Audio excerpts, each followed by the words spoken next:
Hola, ¿qué tal? ¿Cómo estáis?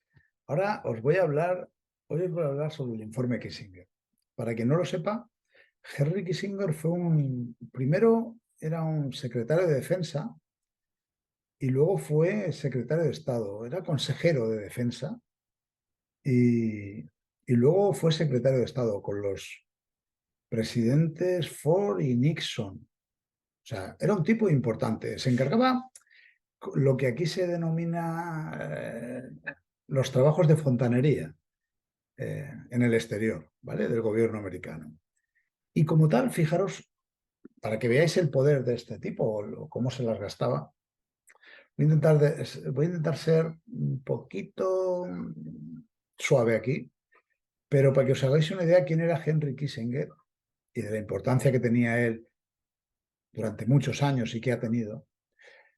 Henry Kissinger, como secretario de Estado, vino a España en diciembre a entrevistarse con Franco, con el príncipe Juan Carlos en aquel entonces. Era diciembre del 73, porque en octubre de ese año, en un conflicto que tenía Estados Unidos, la guerra de Yom Kippur, ¿vale? Israel, Siria, Egipto, bueno, Estados Unidos allí metido, pues los cazas americanos pasaban por cielo español con la intención de repostar y Carrero Blanco esas acciones oficialmente las cerró. Y eso fue octubre del 73. Él, en diciembre del 73, vino a entrevistarse con Carrero Blanco. Primero con Franco, echaron unas risas, con el rey igual, como bien publica The Objective en un artículo, y luego se entrevistó con Carrero Blanco. Según parece, Henry Kissinger quería forzar al gobierno español a que entrara en la OTAN y así poder hacer y deshacer él lo que quisiera en sus bases. Ya con el país dentro de la OTAN, tú ya no tienes soberanía y ocurre lo que ocurre, que ellos entran y salen cuando quieren. El espacio aéreo de ellos es suyo y ya está. Bueno, Henry Kissinger lo intentó con Carrero Blanco, estamos hablando de diciembre, creo que la reunión fue un 18, un 17 de diciembre, no recuerdo exactamente, de 1973. Y a Carrero Blanco, bueno, de esa reunión Kissinger no sale contento, no consigue la implicación de España para entrar en la OTAN, no consigue que Carrero Blanco se plegue a todo lo que le decía. Carrero Blanco muere asesinado por ETA el 20 de diciembre, 20, unos días más tarde de que Kissinger ya se ha ido del país. No estoy acusando a nadie, Dios me libre, pero esa casualidad. Con Aldo Moro, años más tarde, fue un presidente comunista de Italia que había estado en varias facetas, en varias épocas de presidente. Y llevaba ese día que muere, que es secuestrado por las Brigadas Rojas, creo recordar que se llamaba las Brigadas Rojas, la banda terrorista italiana que operaba en Italia en ese momento. Pues él llevaba un proyecto económico importantísimo, muy diferente, y la posibilidad de llevarlo a cabo con una coalición entre la derecha italiana y el comunismo italiano. Eso se ve que a Estados Unidos no le parecía bien y hasta aquí puedo leer. Las Brigadas Rojas lo secuestran y lo matan. En ese periodo, me refiero, con que Henry Kissinger por allí implicado. Henry Kissinger había tenido sus desavenencias con Aldo Moro públicas y Henry Kissinger manejaba muy bien las cloacas del Estado americano fuera de Estados Unidos. Ese es el tipo que firma un informe el 10 de diciembre de 1974, es cuando lo defendió en la Corte Suprema Americana, donde explica, el título es Consecuencias del crecimiento de población para la seguridad nacional de los Estados Unidos y sus inversiones en ultramar. O sea, ojito al tema.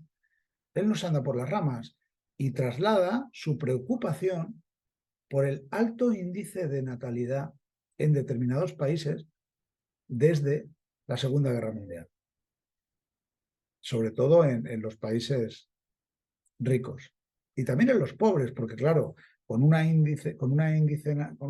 natalidad alta, pues se hace más difícil controlar, manipular, es más difícil.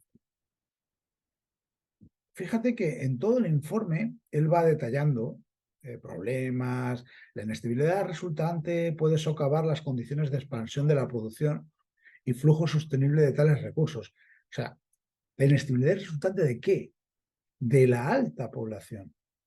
O sea, si los países de donde estamos extrayendo recursos, la población aumenta, eso va a generar inestabilidad y eso va a provocar, puede socavar las condiciones de expansión de la producción y el flujo sostenible de tales recursos. O sea, el tío está siempre mirándolo desde la perspectiva de los estadounidenses, que son los que ahí van a ir. ¿Y por qué es importante este informe? Porque él analiza que los factores económicos adversos que resultan de este crecimiento rápido de la población va a incidir en, y además él lo pinta muy negativamente, en la vida o en los recursos que Estados Unidos pueda, y sus empresas en ultramar, fuera de Estados Unidos, puedan conseguir o puedan facturar o producir. Entonces, incluso lo relaciona pues, hasta con las familias, ¿vale? Él como, en un principio, plantea cómo puede conseguir que eso no suceda, ¿no? Y él habla de un adoctrinamiento a los niños para que en un futuro sus preferencias familiares cambien. Fijaros, porque para mí, este informe es la madre de la ideología de género, es la madre de la Agenda 2030 en todo lo referente a familia, mujer, el enfoque que se le está dando. Todo esto, este informe, de aquellos lodos, y esto lo veo un lodo, tenemos estos barros ahora. ¿Por qué? Porque fijaros, habla de motivar a no tener hijos. Daros cuenta, ¿eh? Luego, bajo... Porque es que se me colpan y quiero estructurarlo bien. Él en el informe habla de que la población mundial puede llegar, lamentablemente e insosteniblemente, a 15.000 millones en un periodo de mitad del siglo XXI. Y que eso es inaceptable e inasumible. Y que hay que poner, eh, recomienda, claro, es que las palabras son importantes, recomienda un esfuerzo mucho más vigoroso para disminuir el crecimiento poblacional. Y para ello recomienda políticas que vayan coordinadas a nivel mundial entre estados y organizaciones multilaterales, ONGs, corporaciones, OMS, ONU, OTAN. O sea, y para ello hay que programar políticas mundiales para acomodar, como dicen ellos, la población mundial a 6.000 millones para la mitad del siglo XXI. Eso, dicho en el 74, bueno, queda tiempo, ¿no? Seguramente el que lo leyera en el 74 dijo, bueno, yo no voy a llegar a mitad del siglo XXI, 2050. Bah, no llego, ya harán lo que tengan que hacer. Eso se aprobó en el 2050, en el 1974. Acomodar la población mundial a 6.000 millones. Cuando ellos, en el mismo informe, dicen, ¿vale? Fíjate, para mantenerla más adelante en 8.000, pero en años venideros, pero está hablando posteriores a 2050. Pero en 2050, 6.000 millones. Yo no os voy a decir la población que tenemos ahora, porque quiero que esa parte, quien esté escuchando esto, la busque. ¿Vale? Informe Kissinger, 1974, programas políticas mundiales para acomodar la población mundial a 6.000 millones para la mitad del siglo XXI. Y para ello, claro, para ello se hacen necesarias varias cosas. La primera, el liderazgo de Estados Unidos. Y anuncia unas estrategias, siempre, como hemos dicho antes, en coordinación a nivel mundial con estados y organizaciones multilaterales, corporaciones, industrias, empresas, o sea, ojito. Esto es un informe del 74, ¿eh? Las medidas las quieren concentrar en países claves. Y enumera los países: India, Bangladesh, Pakistán, Nigeria, México, Indonesia, Brasil, Filipinas, Tailandia, Egipto, Turquía, Etiopía y Colombia. Creo que en esta lista me falta México. ¿No está? Lo estoy leyendo. Como llevo las gafitas, ya sabéis, yo siempre lo digo, si llevo las gafitas es que tengo un apoyo y tengo la lista, y creo que ahí me falta México, porque México también estaba en la lista. Y claro, ¿de qué manera quieren hacerlo? Pues integración de medidas de planificación poblacional en esos países. Tanto con información como con tecnología. Y fijaros lo que viene a continuación, que aquí es lo que me parece más, que yo creo que nos tiene que llevar a reflexionar. Esto es textual, ¿eh? Yo no me invento nada. Informe Kissinger, buscarlo, está en Internet. En algunos otros temas tengo las páginas, en este no, pero bueno, está en Internet. Hacéis una búsqueda en el PDF y os saldrá esto. Creación de condiciones que conduzcan a la disminución de la fertilidad, y para ello recomienda niveles mínimos de educación, especialmente para mujeres, y expandir el empleo asalariado, especialmente para mujeres. Eso, en el informe, él lo justifica porque es a la mujer a la que hay que convencer, entre comillas, de que no tenga hijos. ¿Y cómo plantea en el informe convencerla? Pues dándole un empleo y manteniéndola ocupada fuera del hogar. Y luego, fijaros, porque luego puedes decir, bueno, pues habrá gente que tenga hijos porque luego son los que te van a cuidar de mayor. Fijaros lo que dice a continuación: desarrollar alternativas a los hijos como proveedores de seguridad para la tercera edad.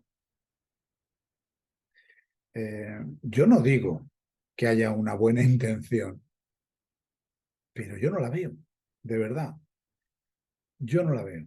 Ahí te das cuenta de cómo en el año 74 estaban proyectando ellos políticamente, con leyes, con legislaciones, en este informe, la sociedad en la que estamos viviendo ahora. Fijaros este párrafo: educación a las nuevas generaciones en lo deseable que es que existan familias pequeñas. Para que luego digáis que las series de televisión, los dibujos animados, no es adoctrinamiento. Para los que dudan y piensan que no lo es, observar muchos de los cuentos de Disney, cómo eran sus familias. A niños pequeños, en la más tierna infancia, les ponemos esas series, esos dibujos, esas películas. Y aquí sí que me he apuntado la página. En la página 28 hay un párrafo que es muy revelador, de cómo se veía el cambio climático en los 70. Y esto sé que es mezclar churras con merinas, pero os lo quiero contar. Haré uno sobre el cambio climático, pero os lo quiero contar simplemente porque está en este informe, para que veáis un poco. No quiero irme de donde llevo el foco puesto en este vídeo, pero sí que quiero tocarlo. Abro comillas: los cambios climáticos no están bien entendidos, pero se ha establecido que existe una tendencia al enfriamiento persistente desde 1940. Y se atreve a especular con dos puntos. Sigo con comillas. Esta tendencia presagia una serie de heladas anuales más amplias y posiblemente el decrecimiento a largo plazo de las lluvias. Cierro comillas. En 1974 no habían informes no había sido posible aún realizar informes de temperaturas basadas en el suelo de años anteriores. No había sido posible. Con lo cual, solo teníamos temperaturas tomadas pues en los últimos, desde ahora en los últimos 100 años, desde 1900, más o menos. Con lo cual, había solo gráfica desde 1900 de temperatura. En 1940, desde 1940, en 1974, observan que la temperatura del planeta está bajando. Ahora estamos subiendo, ¿vale? Eso es lo que dicen, yo hablo lo que dicen en la gráfica. Pero estamos subiendo partiendo de una temperatura más baja en 100 años. O sea, la temperatura que había bajado desde 1940 hasta creo que el año 2008 o por ahí, llegó desde que tenemos constancia, 1900, a la temperatura más baja del planeta. Y ahora vuelve a subir. Pero cuando bajó de 1940, empezó a bajar, es porque desde 1900 había estado subiendo. ¿Entendéis un poco por dónde voy? Ahora saben que va a subir por la gráfica. Y también saben que dentro de 50 o 60 años empezará a bajar por la gráfica, solo de los últimos 100. En 2014, creo que fue, o 2015, ya hay estudios, ciencia, que dice y que ha podido tomar en base a hielos, a bloques de hielo por estratos de la Antártida. Eso está en un documental que se está tratando de silenciar, pero yo lo llegué a ver, no lo tengo, pero lo llegué a ver. Pues en ese documental se cuentan que han conseguido las temperaturas de los últimos miles de años en la Tierra. Y que ahora mismo, voy a hacerlo de memoria porque no me acuerdo de ese documental, yo lo vi hace mucho tiempo, desde hace 1000 o 1500 años, que la temperatura de la Tierra va en una gráfica plana, ahora mismo, en 2008, 2010, 2012, 2015, cuando hicieron el documental, era 2012, 2015, estábamos en el punto más bajo de esa gráfica de 1500 años. Con lo cual, los próximos años se tenía claro que iba a subir la temperatura del planeta, con los consiguientes desarreglos. Igual que cuando estemos arriba, en la parte de arriba, pues bajará, ¿vale? Con los consiguientes desarreglos que provoca. Pero no era por culpa de... Hace 1000 años, o hace 500, o hace 100, no era por culpa del hombre. Ahora sí. ¿Por qué? Lo están encauzando como un negocio para algunas empresas. Bueno, eso abro sí unas comillas que he abierto porque lo incluye en este informe. En este informe habla del enfriamiento del planeta desde 1940 hasta 1974, que continuó enfriamiento. Ahora hablamos de calentamiento, pero es que esa gráfica ya viene 1500 años para atrás. Pero bueno, dejemos eso así, porque no, este no era el vídeo en el que iba a hablar de eso. Lo que pasa es que, bueno, para ver, lo digo porque en este informe, en la página 28, informe Kissinger, está eso, ¿vale? Luego ahonda, cierro paréntesis y dejamos ese tema al lado. Luego ahonda en las materias primas y plantea que no va a haber un problema de materias primas. Solo podría haber desabastecimiento las que estén vinculadas a la industria. Simplemente. Pero en lo demás, no. Ni en alimentos, hablamos de por exceso de población, ni en alimentos, ni en material, combustible. Bueno, combustible, vale, si hablamos de industria, pero ojito al dato, porque Ahora mismo estamos en desabastecimiento, pero porque lo provocan ellos. Es que es importante saberlo, porque han querido encubrir la inflación diciendo que, bueno, suben los precios porque no hay. Bueno, nada más mentira que eso.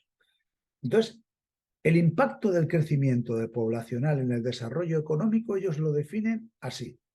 Ojo, abro comillas. Las tasas altas de fertilidad imponen costos económicos sustanciales y restringen el crecimiento económico. Ojito. O sea, ya no están pensando en ti. Ojo el tema. Están pensando en que restringen el crecimiento económico. Porque aumenta la carga de dependencia, la mala distribución de los ingresos y para evitar eso inciden en, hablo comillas, la necesidad de programas a gran escala de información, educación y persuasión dirigida a disminuir la fertilidad. 1974. No tienen prisa, porque fíjate que hablaban de conseguir el objetivo de 6.000 millones para la mitad del siglo XXI. O sea, no tienen prisa. Funcionan como un psicópata. No quiere decir que lo sean, pero funcionan como un psicópata. Tienen sus planes y lo llevan a cabo sin importarle lo que hay por medio. Entonces, fíjate que, ¿cómo te lo pueden vender? Dice, sobre el empleo inciden en que la baja fertilidad mejoraría el desempleo, bajando la conflictividad social, sin necesidad de crear más empleo. Fijaros si no estamos en eso, ¿eh? Fijaros, de verdad. O sea, no se crea más empleo. El otro día una estadística decía que España tenía el mismo empleo que en 2000, no lo quiero decir mal porque a veces no me quedo con las cifras, que 2019. Y sin embargo, tenemos una tasa de paro más baja. ¿Hemos mejorado? No, no hemos mejorado realmente. Estamos en lo mismo. Pero, claro, si se incorporan menos gente al mundo laboral porque hay menos niños, pues estamos ahí. Luego ocurre lo que ocurre, que nos falta mano de obra y hay que traerla de fuera. Es así, con lo que eso conlleva de impacto en la cultura del territorio donde llega esa mano de obra de fuera. Cuando es pequeña es poco el impacto, pero cuando estamos hablando de millones de personas, el impacto cultural es grande. Punto. Es así. Pero fijaros que en el informe también habla de los conflictos, habla de los planes de acciones y las recomendaciones. Yo ahí no me querría... Pero fijaros otra vez en la página 66.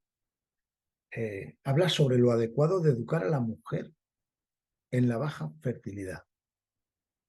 Y dice, factores más específicos relacionados con la declinación, habla de la fertilidad especialmente a la difusión de logros educativos y la ampliación de los roles no tradicionales para las mujeres.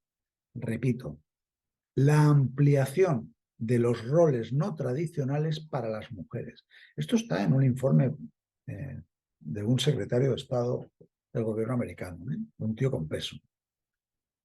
Abro comillas.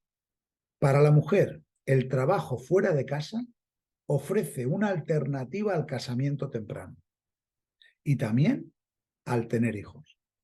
Y un incentivo para tener menos hijos después del casamiento. Eso, cierro comillas, eso está en el informe, esa frase está en el informe. Es como, es el plan de ellos para reducir la población. Y estamos hablando de 1974.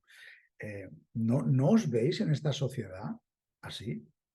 Yo no estoy hablando, no me estoy posicionando en si la mujer debe o no debe trabajar fuera de casa, no me estoy posicionando. Hasta que yo me leo este informe, yo pensaba que eso era progresista. De verdad. De verdad. yo pensaba que eso era progresista. Ahora me doy cuenta que todo es una manipulación. Esto viene en un informe del año 74. Haceros, claro, mi madre no vive aún, ahora no vive. Yo le voy a preguntar a mi madre, si tenéis alguna persona que viviera en aquella época, preguntarle si, quizá en España es diferente porque había una dictadura y eso marcó más, ¿vale? Pero fijaros lo que ocurrió desde el año 70 y tantos, porque si esto lo plasman en un informe es porque llevan años intentando que eso sea así. Porque cuando luego, entonces, más que nada, ver el cambio, de verdad.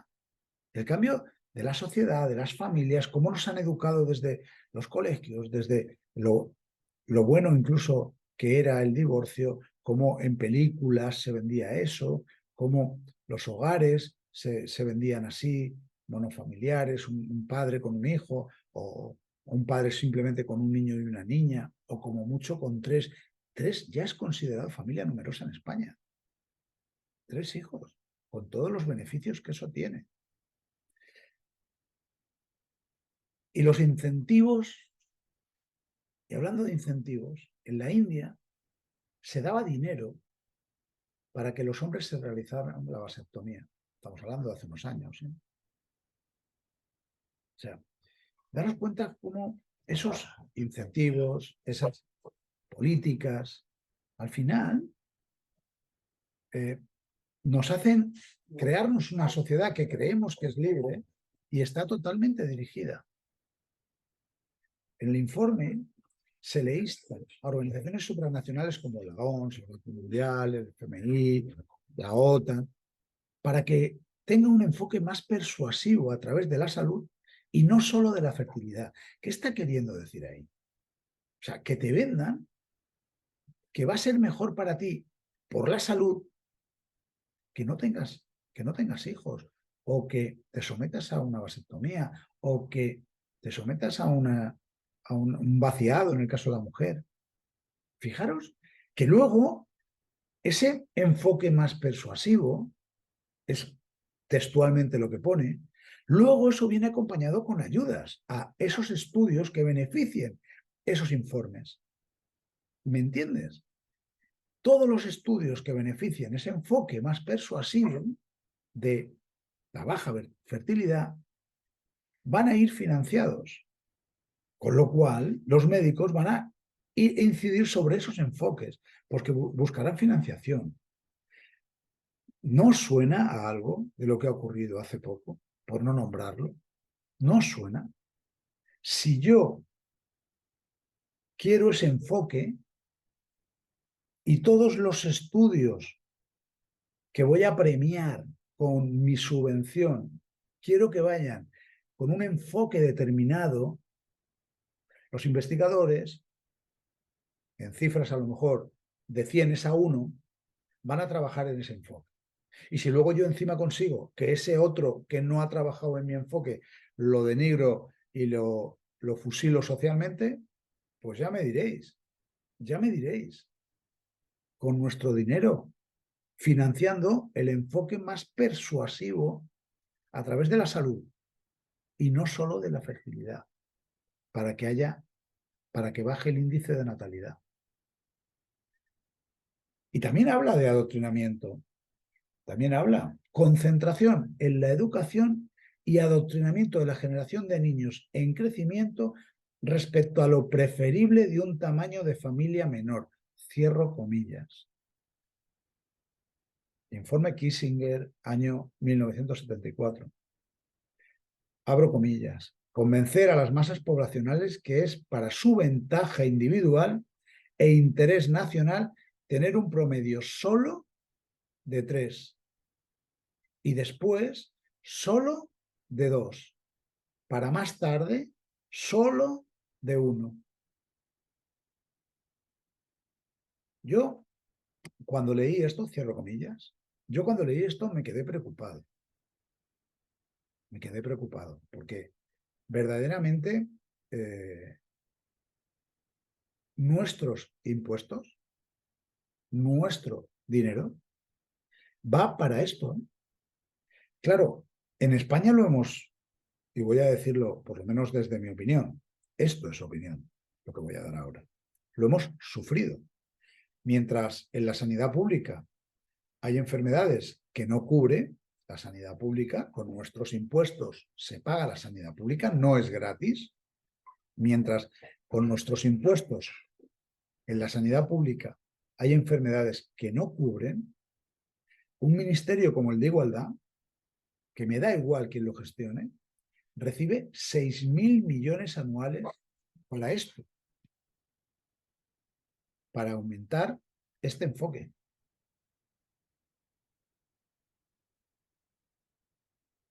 Yo me quedo perplejo, de verdad. Yo me quedo perplejo. Y me da igual que mañana otro partido pueda hacer desaparecer ese ministerio, lo funda con otro y lo llame Secretaría de Estado de Igualdad. Me da igual, porque va a recibir el mismo dinero y va a estar haciendo el mismo enfoque.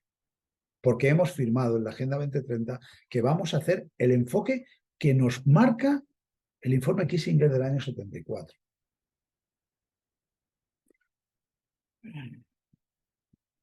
Yo personalmente me sorprendo muchísimo. Y lo digo sinceramente, desde dentro del sistema no va a haber posibilidad de cambiar el sistema. Ningún partido político va a ser posible. Aldo Moro, ¿os acordáis? Carrero Blanco, no va a ser posible. Desde dentro del sistema no va a ser posible. Desde fuera yo veo una posibilidad, pero desde dentro no. Y como se decía en la época de la transición, cuando el dictador se murió en la cama y entramos en ese periodo de tránsito apacible hacia la democracia, todo lo dejó atado y bien atado. Pues aquí esta gente lo tiene todo atado y bien atado. Porque lo atan hasta hoy, hasta hace unos años, no hoy, hasta hace unos años, lo ataban con el dinero de tus impuestos. Ahora ya ni necesitan eso. Y ahora te explico por qué no lo necesitan. Quizá ahora entiendas por qué el Banco Central Europeo quiere hacer una moneda digital y quiere que desaparezca el dinero físico, es decir, la circulación, y entonces solo sea moneda digital. Porque ellos solo tienen potestad para fabricar moneda digital. La moneda de papel, en papel la imprimen los estados. Si mañana, y quien dice mañana dice noviembre de 2023, hoy es una noticia que te dice que el Banco Central Europeo o la Unión Europea está aprobando una ley o está haciendo una ley, mejor la aprueban más tarde, pero haciendo una ley para regular el nuevo euro digital y que va a ser todo ventajas para ti, piensa que no va a ser así. Va a ser porque ellos quieren el control del dinero y el control de la población. Y con el dinero consiguen el control de la población. Van a saber en todo momento en qué te lo gastan, en qué no te lo gastan. Cuando quieran reactivar la economía, le ponen fecha de caducidad. Cuando quieran parar la economía porque los precios se les van de las manos, pues te congelan las cuentas y te dicen que solo puedes gastar un porcentaje en comida o un porcentaje de tu sueldo en el coche o un porcentaje en... Bueno, quizá viéndolo así se entiende mejor. No tienen ninguna prisa, ninguna. Había un tratado que se iba a firmar entre Estados Unidos y la Unión Europea que se llamaba el Tratado del Atlántico Norte. En ese tratado se decía que las empresas transnacionales americanas que se instalaran en suelo europeo conservaban las condiciones laborales de Estados Unidos.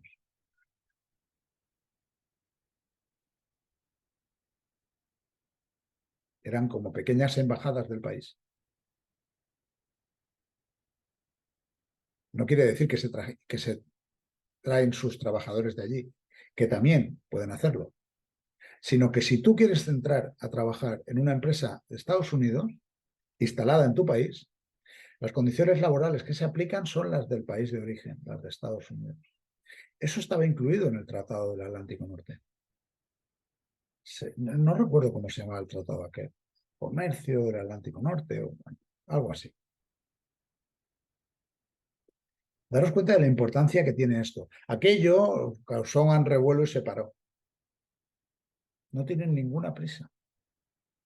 No ha podido ser entonces.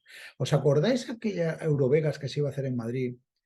Que el tipo americano que vino como a presentar, a poner la primera piedra, porque se llegó a decir dónde iba a ir y tal, dijo, yo cuando le decían, pero aquí no se prohíbe, aquí tiene prohibido fumar. ¿Cómo usted dice que va a montar un Eurovegas aquí, como Las Vegas, y que va a dejar fumar en los casinos? Aquí está prohibido. Y el tipo, no sé, sin ruborizarse, decía, usted no se preocupe que eso lo arreglamos nosotros, pero se va a poder fumar en mis casinos, aquí en Europa. Al final eso se paralizó.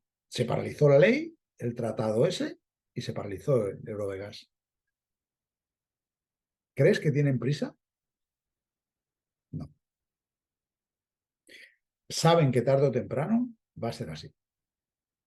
Saben que tarde o temprano va a ser así. O igualamos nuestras leyes a las leyes americanas, o tarde o temprano las empresas americanas que se instalen aquí tendrán, para bien y para mal, la implantación de las leyes americanas. Y cuando quieran implantar algo de aquí será porque ellos quieran, no porque tengan la obligación.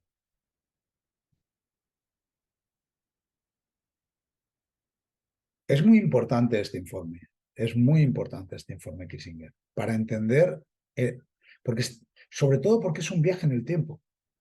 Este informe Kissinger, leído ahora, si no sabes que es del 74, no te produce ningún tipo de efecto. Dirías que, ¿por qué dice eso si ya está? ¿Entendéis? Pero es que este informe lo hicieron en el 74. Es que ahora hay informes, como el informe que presentó hace poco la Unión Europea relacionado con toda la incidencia COVID y los aprendizajes que hemos hecho sobre esa experiencia de confinamiento, que va a marcar los próximos 50 años. Y este informe se presentó el otro día. Tengo un vídeo por ahí donde lo explico. Estos informes marcan los siguientes 50 años y las estrategias de las siguientes generaciones. Y los aprueban a diferido porque es una de las técnicas de manipulación que yo hablo en mi libro Despierta, que más les convienen, porque, lo dicho, bajar la población a 6.000 millones en el año 2050, a mediados del siglo XXI, eso a un habitante de 1974, cuando lo leyó, dijo, a mí me pilla muy lejos. Pero es que estamos llegando. Y es que no somos 6.000 millones. ¿Y tú crees que no lo están intentando? Yo personalmente creo que sí que lo están intentando bajar a 6.000 millones. ¿Cómo? Yo esto ya, como no quiero acabar con una querella, yo te lo dejo para tu búsqueda y tu pensamiento. Tampoco quiero que me censuren el vídeo.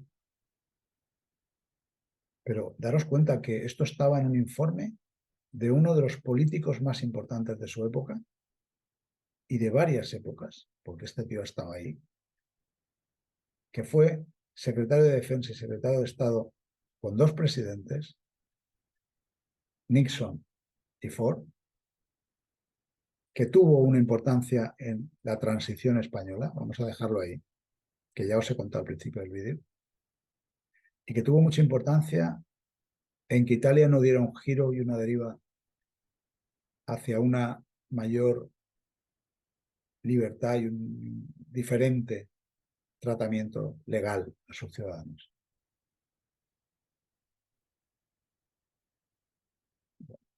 No, no os voy a contar más. Se ha hecho muy largo, pero creo que merecía la pena.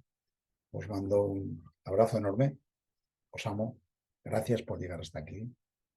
Y bueno, nos vemos en futuros vídeos.